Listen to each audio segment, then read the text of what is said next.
They don't need the full moon. They don't lose control. And they don't live in the woods anymore. The werewolves in the Howling are not like the ones you've heard about. They've evolved, they've adapted, and they're already here. You know the howls in the night, the transformations, the blood. But what you don't know is where these werewolves came from and what they really are. They're not cursed, they're not tragic monsters. They're a secret species, and they're hiding in plain sight. Today, we dig into the Howling's secret werewolf biology, the hidden society inside the colony, and why the real horror isn't the transformation, it's that you'd never know who's one of them. Karen White thought she was going to a place for healing, but the colony isn't a retreat. It's a werewolf commune, hiding in the countryside under the guise of therapy. Run by Dr. George Waggner, it's filled with strange primal residents. These aren't isolated creatures of the night. They're organized, they're intelligent, and they have rules. Some want peace, others want to feed. And one thing becomes clear. The colony wasn't Karen's escape. It was her trap. Forget what you know about werewolves. These aren't cursed humans doomed to change by moonlight. In the Howling, lycanthropy is biological, evolutionary. It's not a disease, it's who they are. Here's how it works. Werewolves can turn at will. No full moon required.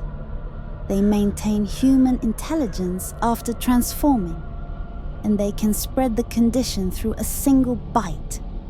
That's what happened to Bill. One bite from a werewolf, and he becomes one. This isn't magic, it's something deeper, older, predatory. While it's never called a ritual, in the traditional sense, the turning follows a pattern. The bite and you're marked by one of them. A physical wound begins the change, the awakening. You start to change internally, emotionally, physically, and psychologically. The first transformation.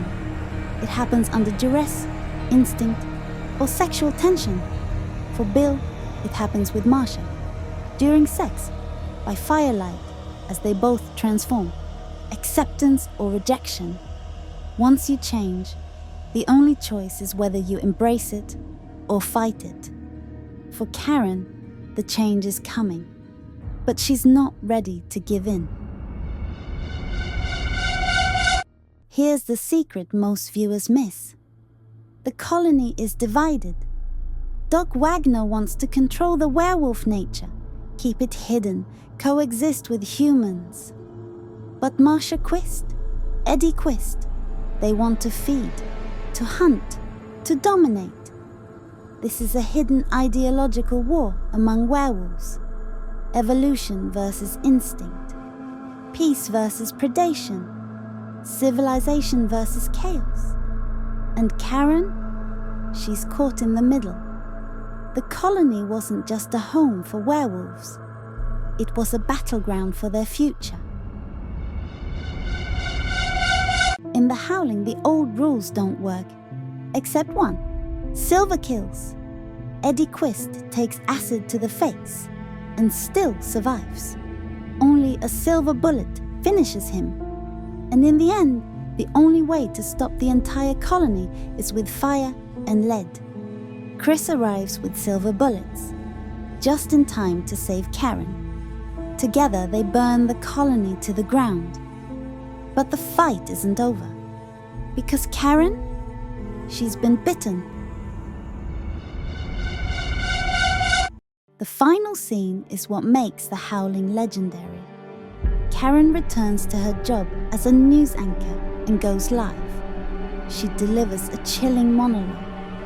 And then she transforms on live television. Hair grows, her face elongates, her voice changes.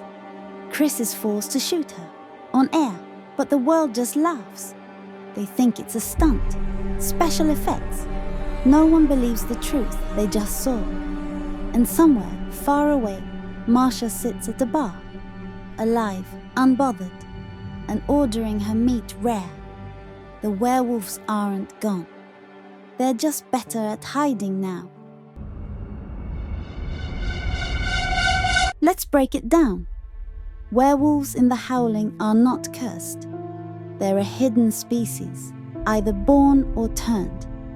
They can transform at will, with full mental control. Infection spreads through a bite, but not everyone embraces the change.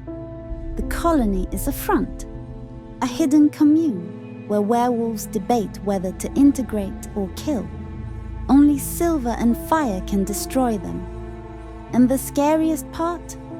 They're already part of our world, smiling, charming, human, until they're not.